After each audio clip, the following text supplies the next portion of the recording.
Obrigado, professor Rubens. A próxima intervenção, para os seus 15 minutos, é do nosso economista Daniel Passos, do DIEESE, que é uma instituição que muito orgulha os trabalhadores brasileiros, que há muitos anos, quase 60 anos, né, Rubens, que assessora o movimento sindical brasileiro e tem sido um instrumento muito importante do enfrentamento do trabalho ao capital ao longo desses anos. Então, passo aqui para os seus 15 minutos o nosso Daniel Passos. Ok, obrigado. Depois o Franklin. Boa tarde a todos e a todas, né? Sem vícios de professores, sem vícios de dirigente sindical, mas também vou apresentar em pé, porque a gente preparou uma apresentação e nós conversamos, eu e o Sérgio conversamos, quando estávamos pensando essa programação, de que forma que a gente poderia fazer uma apresentação que dialogasse um pouco com as consequências de renovar ou não renovar, do ponto de vista prático, na vida das pessoas. E quando nós lemos as posições de quem defende a licitação, geralmente o principal argumento é o argumento sustentado em cima da possibilidade de a licitação promover uma redução significativa da tarifa de energia. E, evidentemente, que, como, né, a sociedade capitalista se movimenta por um sinalizador econômico, né, um sinal de preço, portanto, sempre que se fala sobre isso, há um interesse das pessoas em defender aquilo que, efetivamente, reduziria o seu custo. E a ideia era mostrar até que ponto que isso é verdadeiro. Até porque o documento da Fiesc coloca uma perspectiva de redução significativa na tarifa de conta de energia das pessoas. Era importante a gente desmistificar um pouco essa questão. Então, é um pouco uma apresentação que trata dessa questão especificamente. Então, a gente tentou fazer aqui o que nós estamos chamando aqui de uma estimativa do efeito da conta de energia na fatura do consumidor residencial, né? E pegamos um caso aqui especificamente da Celesc, já que estamos em Santa Catarina, podia ser de qualquer outra companhia, né? Mas preferimos pegar o exemplo catarinense, né? Então, o ponto de partida dessa discussão aqui, desse movimento, e também de quem é contra esse movimento, é uma constatação óbvia de que a tarifa é cara no Brasil, né? A tarifa de energia elétrica é cara. Então, há um consenso, né? Nessa perspectiva, há um consenso. Mas eu acrescentei que, além de cara, a tarifa no Brasil ela é extremamente injusta. É um outro elemento importante e pouco falado. Como se ela fosse cara igualmente para todo mundo, e não é verdade. Ela acaba sendo mais cara para um e menos para outros, né? Então, é importante a gente fazer essa observação. E por que a tarifa de energia é cara? Na verdade, a tarifa de energia elétrica no Brasil, ela vem tendo uma evolução significativa de preço, principalmente a partir da segunda metade dos anos 90, que é justamente o momento em que é marcado o processo de privatização, de liberalização econômica que o país vive, que foi um pouco descrito aqui, aquela fase, né, que o professor Rubens aqui mencionou um pouco. Mas houve um conjunto de mudanças no setor, entre elas uma mudança no padrão tarifário, que fez com que, ao longo do tempo, enquanto a inflação teve esse comportamento aqui, acumulando de 95 até 2010, um total de 156%, nós tivemos uma tarifa residencial, que é essa linha azul, crescendo quase 300%. Essa é a tarifa média de energia residencial no país.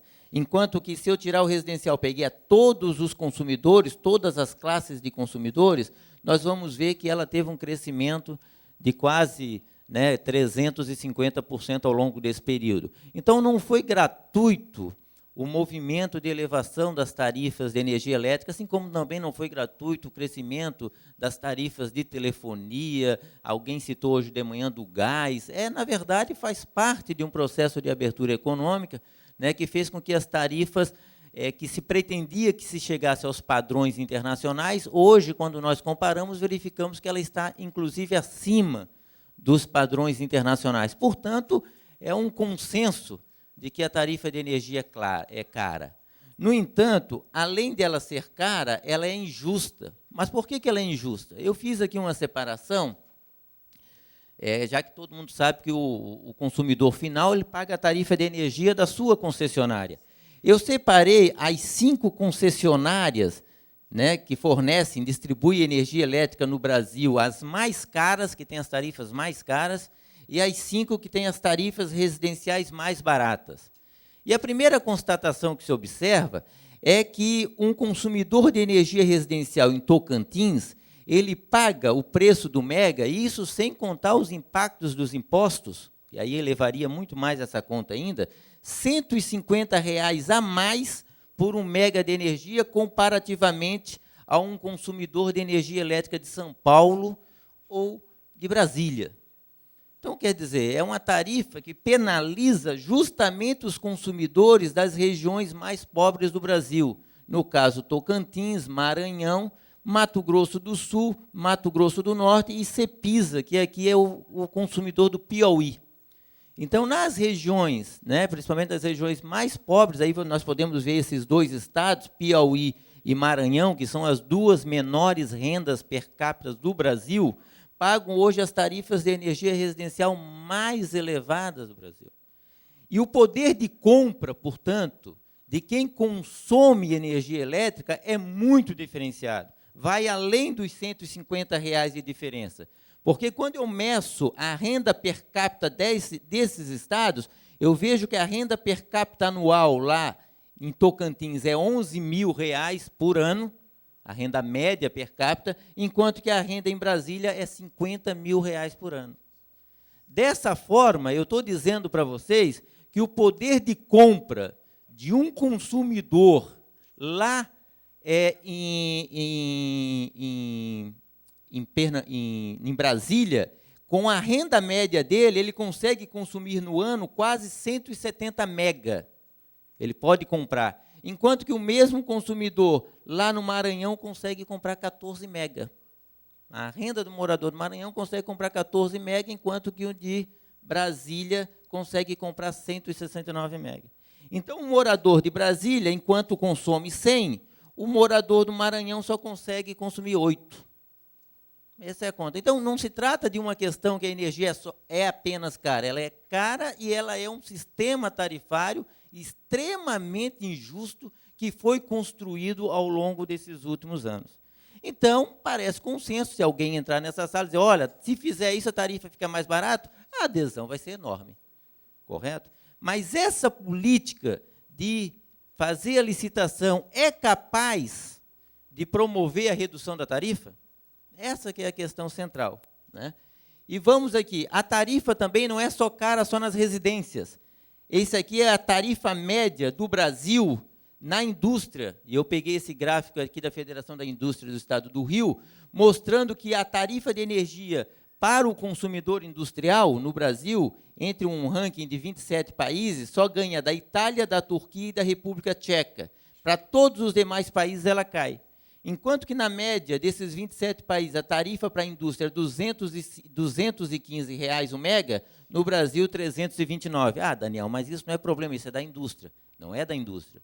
É porque a indústria incorpora isso no produto, já que a energia é um insumo, e essa tarifa mais cara do consumidor industrial está lá na gôndola do supermercado quando nós compramos um produto. Então, nós pagamos a tarifa residencial e o fato de ela ser cara também na indústria significa que nós estamos pagando ela também quando nós adquirimos um produto. Portanto, ela é cara quando nós somos consumidores da própria energia e quando nós somos consumidores dos produtos que têm a energia como insumo. Isso é importante para mostrar a importância dela no nosso custo de vida. Além disso, alguém mencionou hoje de manhã aqui sobre a empresa fictícia. Para entender o sistema tarifário, apesar de a ideia seria transformar ele num processo de consulta pública, ele é um instrumento extremamente complexo, é assunto de especialista.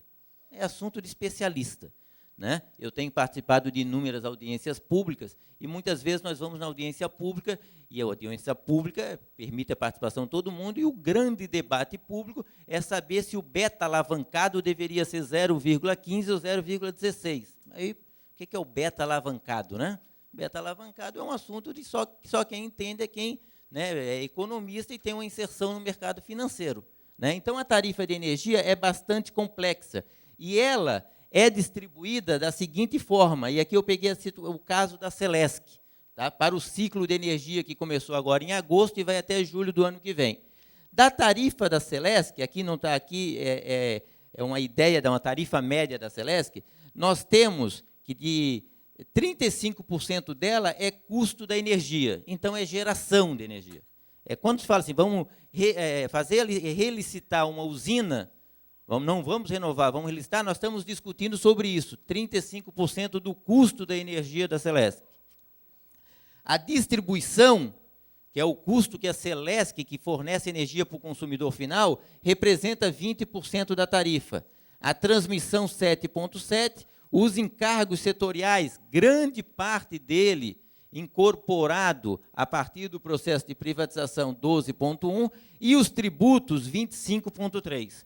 Porque aqui só está considerado o tributo estadual, que é o ICMS, e o federal, que é PIS/COFINS, porque na nossa conta tem também o municipal, que é a taxa de iluminação pública, né, na maioria das regiões, tratada como COSIP, que não está dentro dessa composição aqui. Então, a tarifa de energia, na verdade, ela tem uma composição bastante ampliada. Então, quando nós estamos discutindo o efeito sobre a tarifa do consumidor, não é sobre o efeito da tarifa total. Quando eu estou tratando da usina, eu estou falando só dessa parte aqui.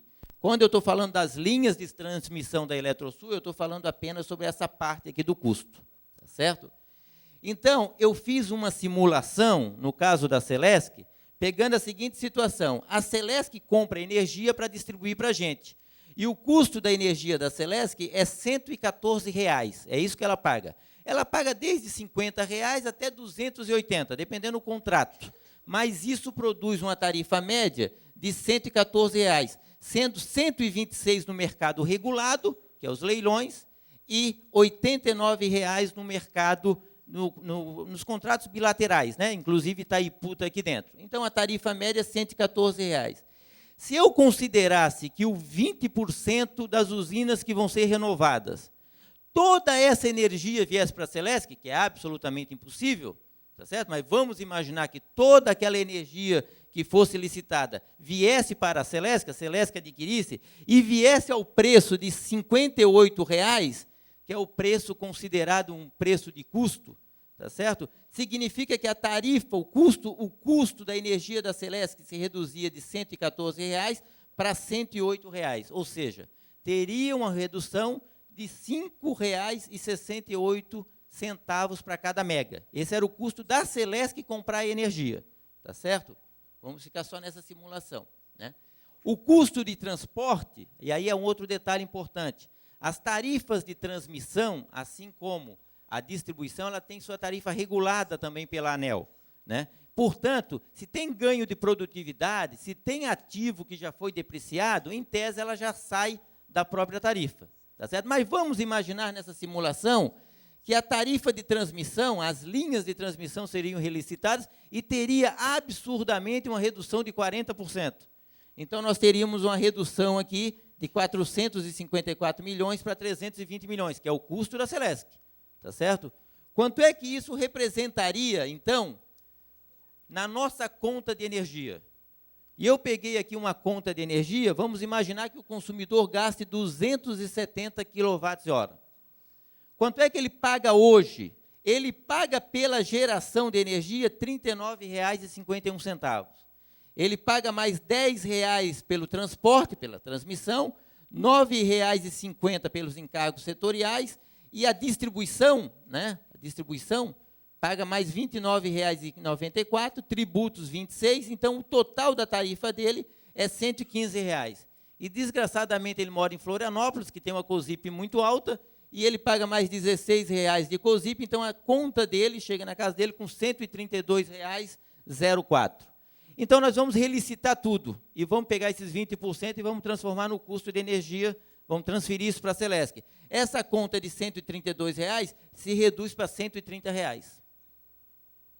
E vamos imaginar que a transmissão também vai ser licitada e vai ter uma redução de 40%. Então, esses R$ 132 se reduz em R$ 126.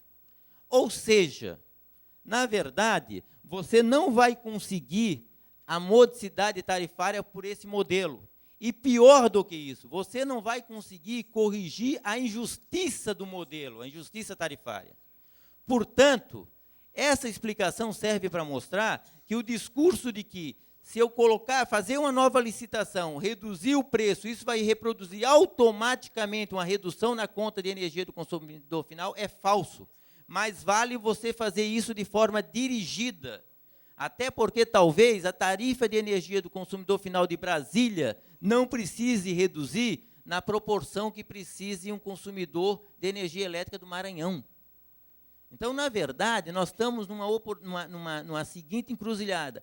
Ou nós aproveitamos essa oportunidade do vencimento das concessões para rediscutir o modelo tarifário, inclusive corrigindo alguns rumos e algumas distorções que eles criaram, ou nós vamos licitar e aperfeiçoar, aprofundar essas distorções criadas nos últimos 15 anos.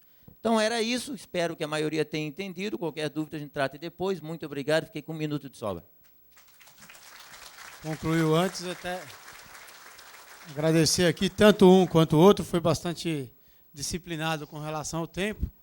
Já está